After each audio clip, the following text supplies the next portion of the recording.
Hey guys, this is my review for the movie Brave, the new Pixar movie that just came out. This will be a review with spoilers, so if you don't want to hear any spoilers, I did do a short video just with my initial impressions right when I came out of the theater, so check that video out if you don't want to hear any spoilers. I had been excited for this movie. I'm an animation fan, I'm a Pixar fan, and ultimately when I came out of the movie, I did come out disappointed. Now, I was entertained. There is a lot of funny stuff. There's a lot of great animation, but the uh, the story had some problems, at least as far as I was concerned, that kept me from totally enjoying it, from being really, excited about it when I came out of the theater.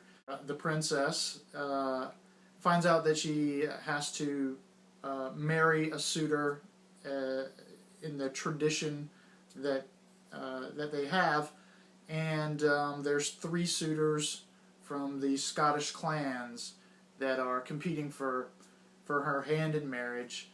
The princess, however, is a tomboy. She loves to shoot her bow and arrow, and she wants her freedom. She wants to be able to make the choice on her own. So all that's fine. It is very familiar, that kind of storyline with the prince or princess having to marry someone against their will, and we've seen that in other films, but that isn't the part that bothered me. Um, Basically, what this is in the end is a mother-daughter relationship movie. Because she butts heads with her mother, who wants her to marry one of these suitors. She wants her to keep up the traditions. They establish early on that she's always on her daughter about how to behave, how to act, so that she can be prepared for when she becomes queen. Um, but of course, the daughter rebels against this because she wants to be free. Now, within all that, they keep pushing this idea of fate and the role that fate plays in your life, I guess. Um, but when they introduce this whole conflict between her and her mother, they try to wedge that into fate somehow, and I don't know, those ideas just didn't seem to mesh to me. Basically, what happens in a nutshell, the the daughter, after a big fight with her mother, runs away, meets a witch, gets the witch to cast a spell on her mother, so that she can have her freedom.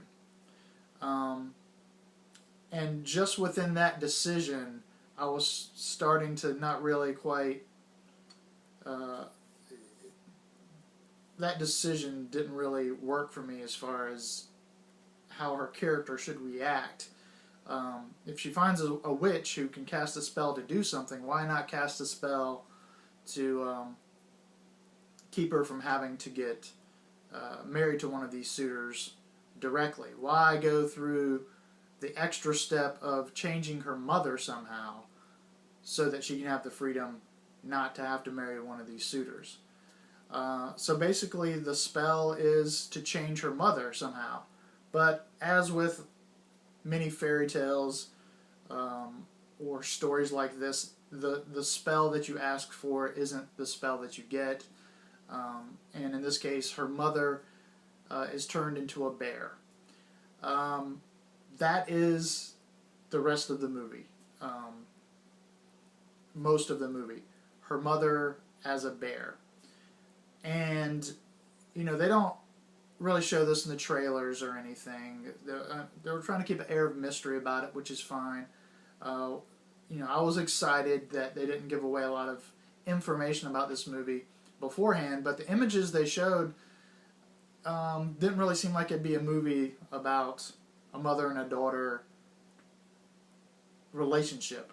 It seemed to be about bigger ideas to me, and there's nothing wrong with a mother-daughter story. It's just that's not what I was hoping for.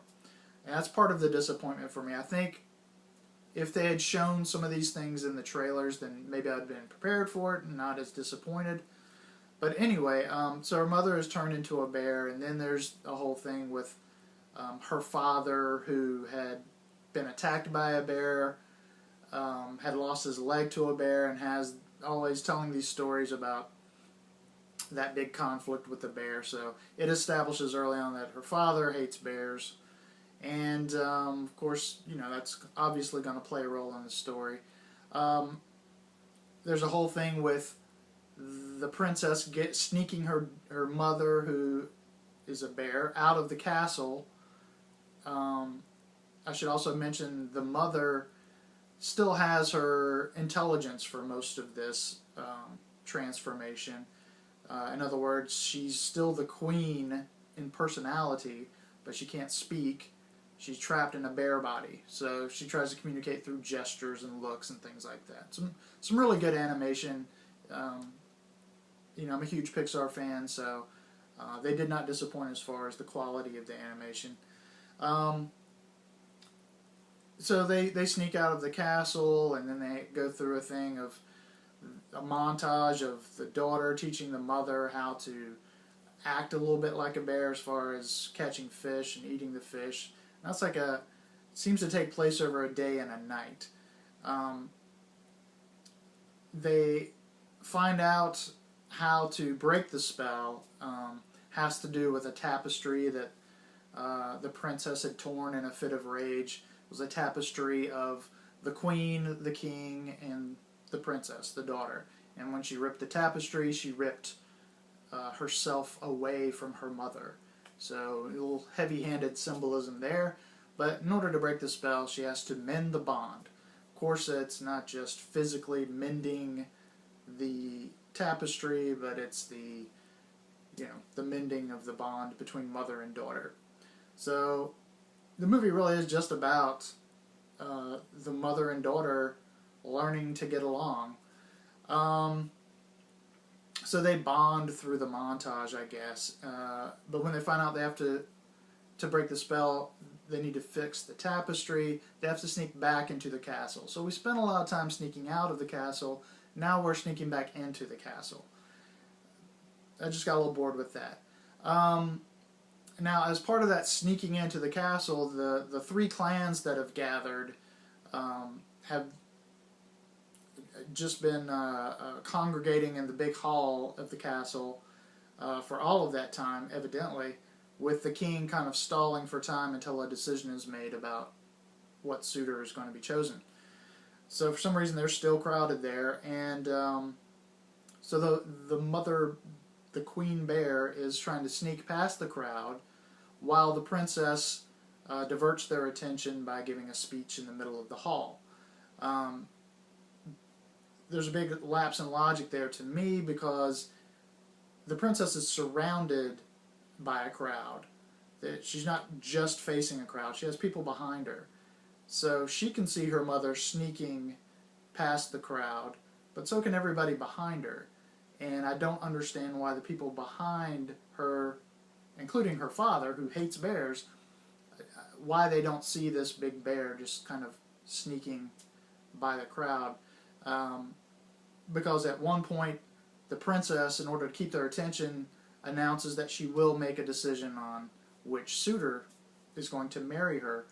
That catches the queen bear's attention, who by this time, for some reason, because of that bonding experience that they had, decides decides the princess shouldn't have to be forced to marry someone. So she's gesturing for her to stop and making these, over-the-top gestures, things like that.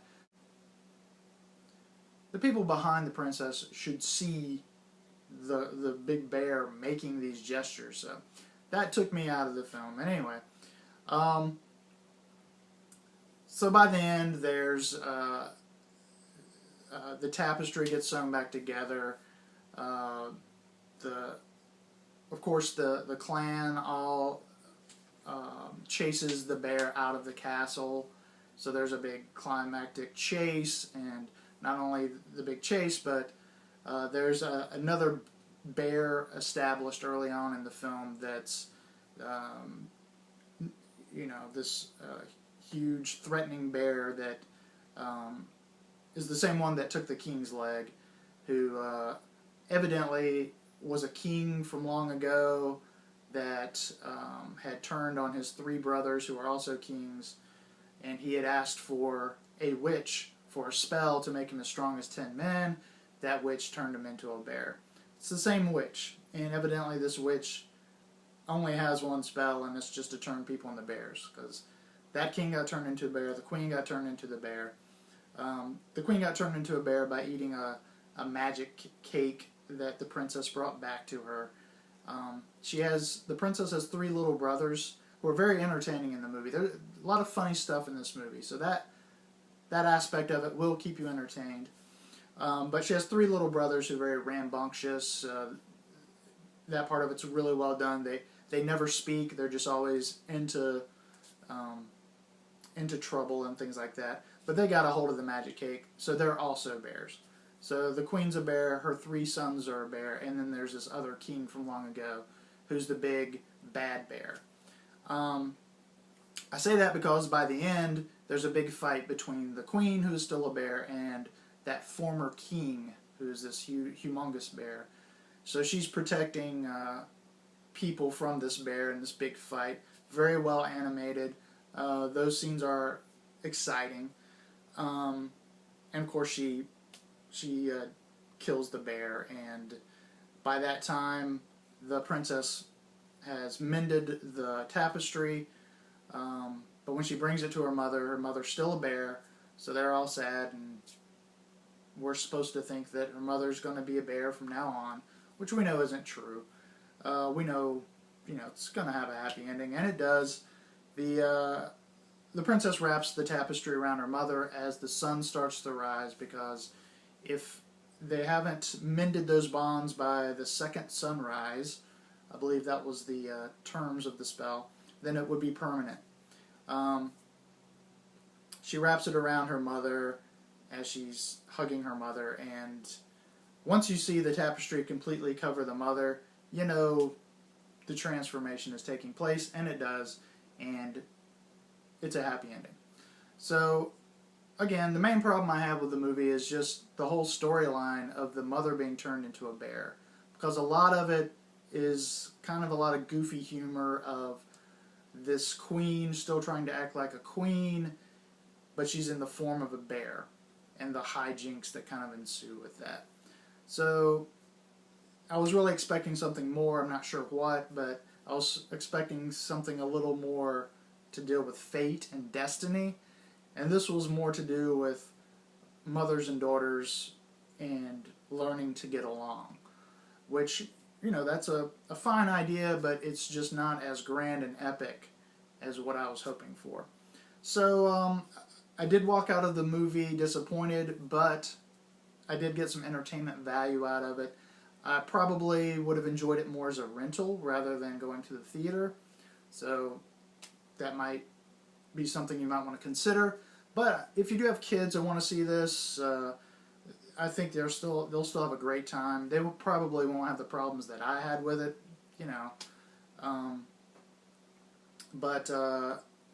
So I can't say I don't recommend it. If I were to give this a rating, a lot of people give ratings out of 5 stars. I'll give this 3 Big Fat Shirley deaths out of 5.